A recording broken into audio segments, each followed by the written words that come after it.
नमस्कार दोस्तों। कहानियों की श्रृंखला में आज सुनेंगे सूर्यकांत त्रिपाठी निराला जी की कहानी लिली। तो आइए सुनते हैं कहानी। पद्मा के चंद्रमुख पर षोडश कला की शुभ्र चंद्रिका अम्लान खिल रही है। एकांत कुंज की कली सी प्रणय के वासंती मलय स्पर्श से हिल उठती विकास के लिए व्याकुल हो रही है। पद्मा की प्रतिभा की प्रशंसा सुनकर उसके पिता ऑनरेरी मजिस्ट्रेट पंडित रामेश्वर जी शुक्ल उसके उज्जवल भविष्य पर अनेक प्रकार की कल्पनाएं किया करते हैं। योग्य वर के अभाव से उसका विवाह अब तक रोक रखा है। मैट्रिक परीक्षा में पद्मा का सूबे में पहला स्थान आया था। उसे वृत्ति मिली थी। पत्नी को योग्य वर न मिलने के कारण विवाह रुका हुआ है, शुक्ल जी समझा देते हैं। साल भर से कन्या को देखकर माता भविष्य शंका से कांप उठती हैं। पद्मा काशी विश्वविद्यालय के कला विभाग में दूसरे साल की छात्रा है। गर्मियों की छुट्टी है। इलाहाबाद घर आई हुई है।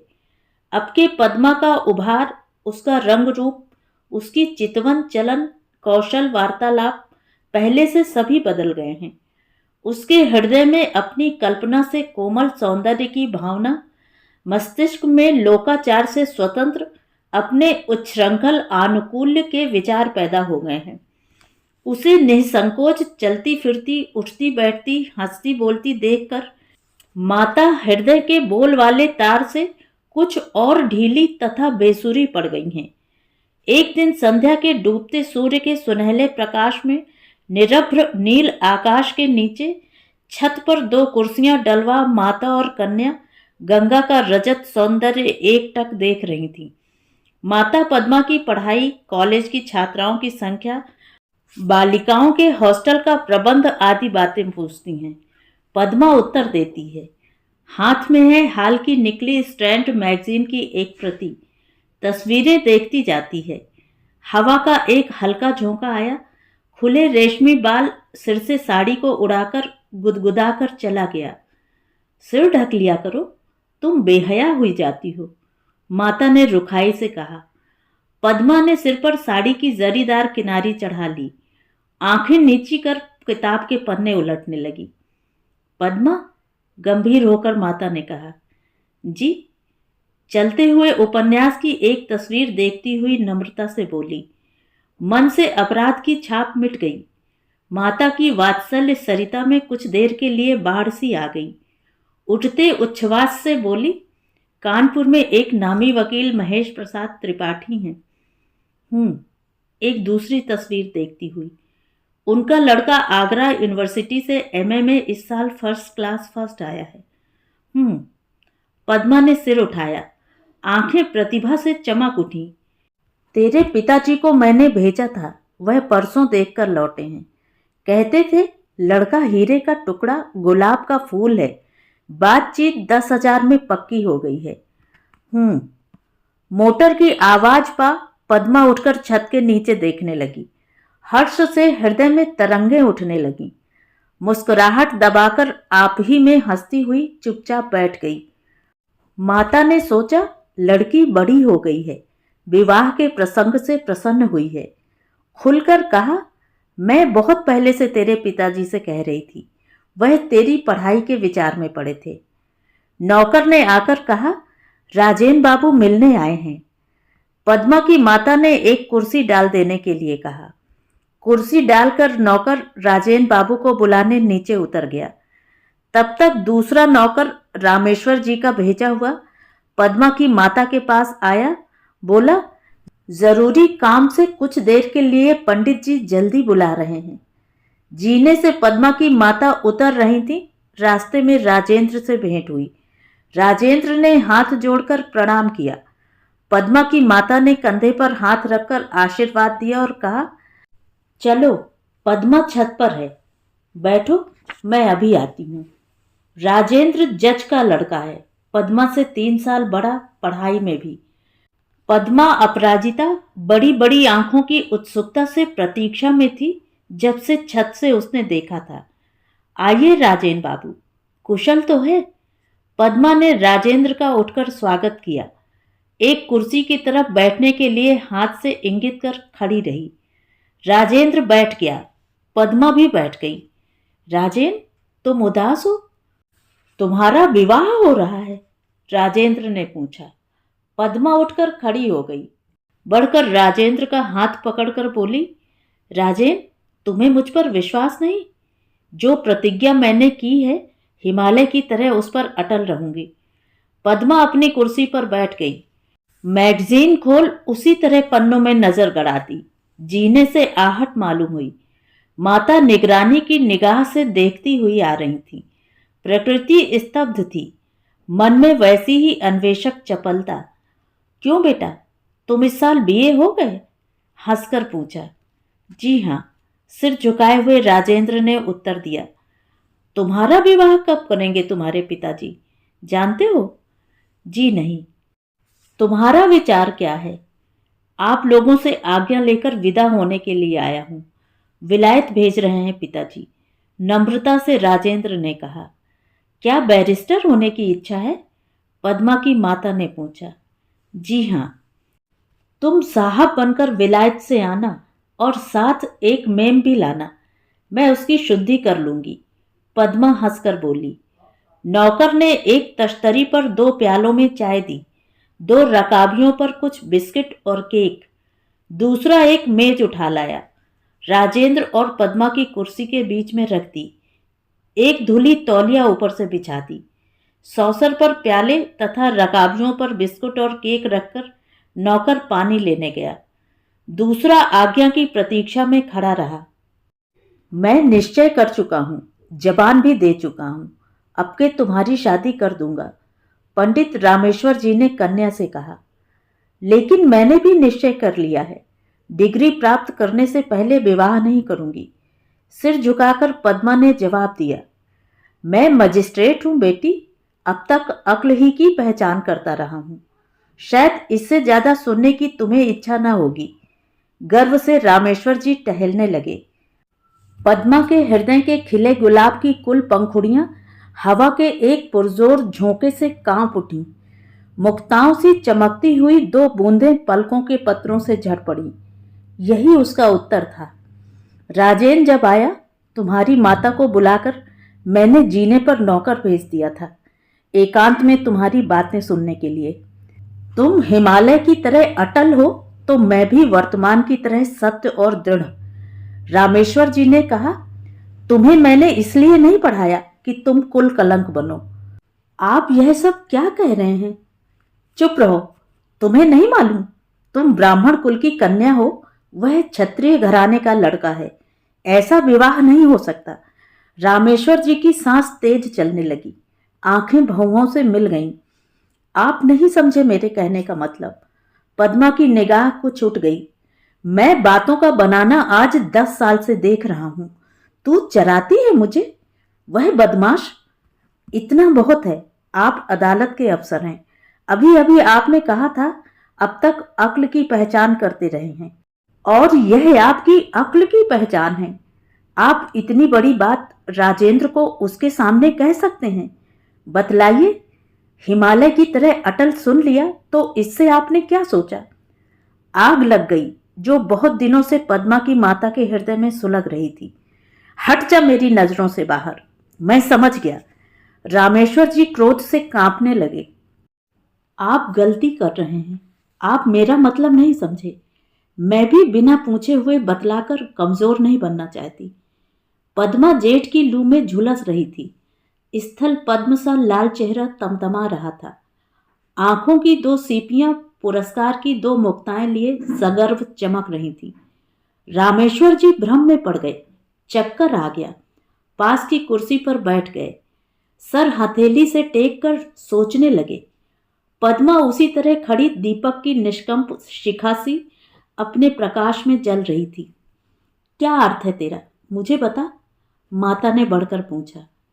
मतलब यह, राजेंद्र को संदेह हुआ था मैं विवाह कर लूंगी, यह जो पिताजी पक्का कर आए हैं। इसके लिए मैंने कहा था कि मैं हिमालय की तरह अटल हूं, ना कि यह कि मैं राजेंद्र के साथ विवाह करूंगी। हम लोग कह चुके थे कि पढ़ाई का अंत होने पर दूसरी चिंता करेंगे। पद्मा उसी तरह खड़ी सीधे ताकती रही। तू राजेन को प्यार नहीं करती? आंख उठाकर रामेश्वर जी ने पूछा। प्यार करती हूं। करती है? हाँ, करती हूं। बस, और क्या? पिताजी, पद्मा की आबदार आंखों से आंसुओं के मोती टूटने लगे, जो उसके हृदय की कीमत थे, जिनका मूल्य समझने वाला वहां कोई नहीं था। मां ने ठोड़ी पर एक उंगली रख रामेश्वर जी की तरफ देखकर कहा, प्यार भी करती है, मानती भी नहीं। अजीब लड़की है। चुप रहो। पद्मा की सजल आंखें भौहों से सट गईं। विवाह और प्यार एक बात है? विवाह करने से होता है, प्यार अपने आप होता है। कोई किसी को प्यार करता है तो वह उससे विवाह भी करता है। पिताजी जज साहब को प्यार करते हैं, तो क्या इन्होंने उनसे विवाह भी कर लिया? रामेश्वर जी हंस पड़े। रामेश्वर जी ने शंका की दृष्टि से डॉक्टर से पूछा, क्या देखा आपने डॉक्टर साहब? बुखार बड़े जोर का है, अभी तो कुछ कहा नहीं जा सकता। जिस्म की हालत अच्छी नहीं, पूछने से कोई जवाब भी नहीं देती। कल तक अच्छी थी, आज एकाएक इतने जोर का बुखार, क्या सबब है? डॉक्टर ने प्रश्न की दृष्टि से रामेश्वर जी की तरफ देखा। रामेश्वर जी पत्नी की तरफ देखने लगे। डॉक्टर ने कहा, अच्छा, मैं एक नुस्खा लिखे देता हूं, इससे जिस्म की हालत अच्छी रहेगी। थोड़ी सी बर्फ मंगा लीजिएगा। आइस पैक तो क्यों होगा आपके यहाँ? एक नौकर मेरे साथ भेज दीजिए, मैं दे दूंगा। इस वक्त 104 डिग्री बुखार है। बर्फ डालकर सिर पर रखिएगा। 101 तक आ जाए तब जरूरत नहीं। डॉक्टर चले गए। रामेश्वर जी ने अपनी पत्नी से कहा, यह एक दूसरा फसाद खड़ा हुआ। ना तो कुछ कहते बनता है, ना करते। मैं कौम की भलाई चाहता था, अब खुद ही नपटों का सिरताज हो रहा हूं। हम लोगों में अभी तक यह बात न थी कि ब्राह्मण की लड़की का किसी क्षत्रिय लड़के से विवाह होता।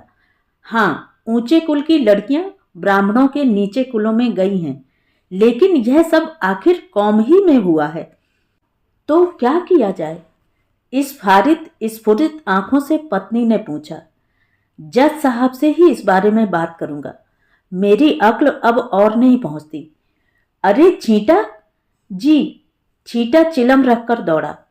जज साहब से मेरा नाम लेकर कहना जल्द बुलाया है, और भैया बाबू को भी बुला लाऊं? नहीं नहीं, रामेश्वर जी की पत्नी ने डांट दिया। जज साहब पुत्र के साथ बैठे हुए वार्तालाप कर रहे थे। इंग्लैंड के मार्ग, रहन सहन, भोजन पान, अदब कायदे का बयान कर रहे थे। इसी समय छींटा बंगले पर हाजिर हुआ और झुककर सलाम किया। जज साहब ने आंख उठाकर पूछा, कैसे आए छींटाराम? हुजूर को सरकार ने बुलाया है और कहा है बहुत जल्द आने के लिए कहना। क्यों? बीबी रानी बीमार हैं, डॉक्टर साहब आए थे, और हुजूर।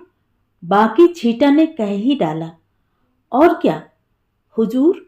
छींटा ने हाथ जोड़ लिए, उसकी आंखें डबडबा आईं। जज साहब बीमारी बड़ी समझकर घबरा गए। ड्राइवर को बुलाया, छींटा चल दिया। ड्राइवर नहीं था।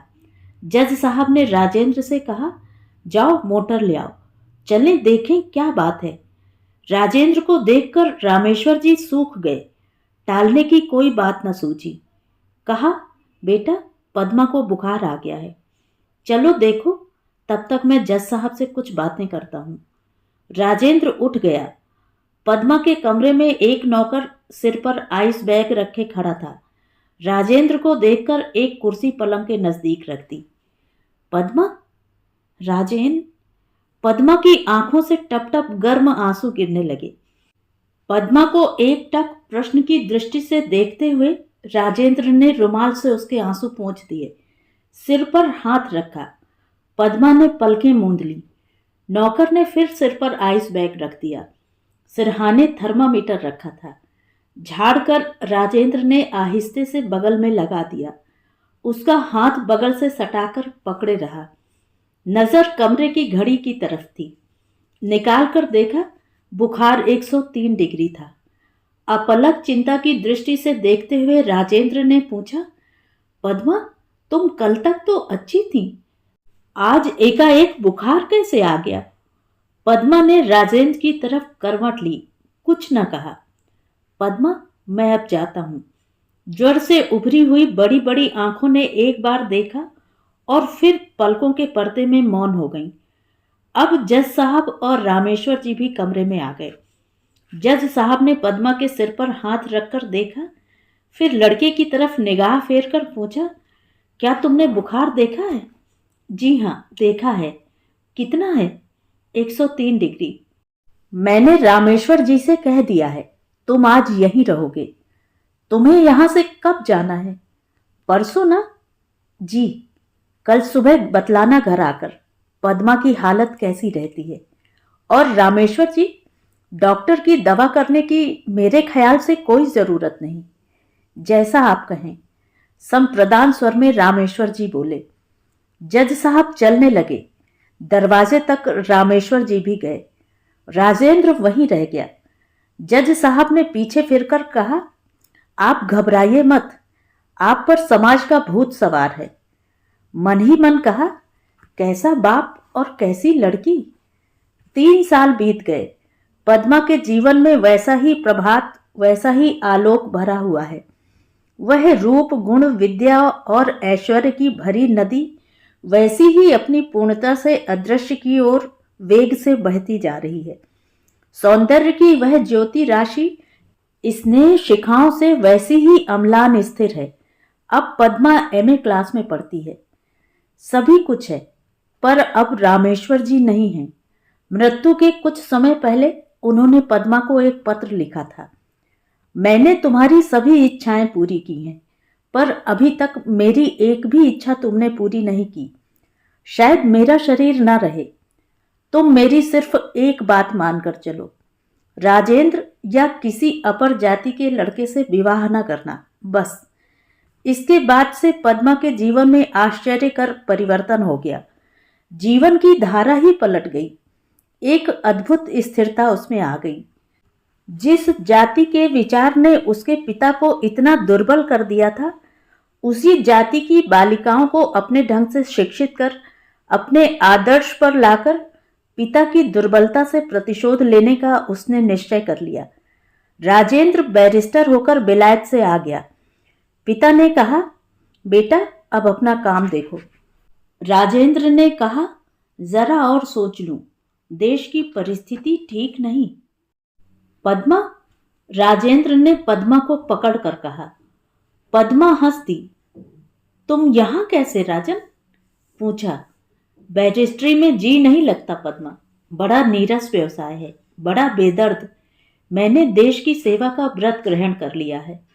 और तुम? मैं भी लड़कियां पढ़ाती हूं। तुमने विवाह तो किया होगा?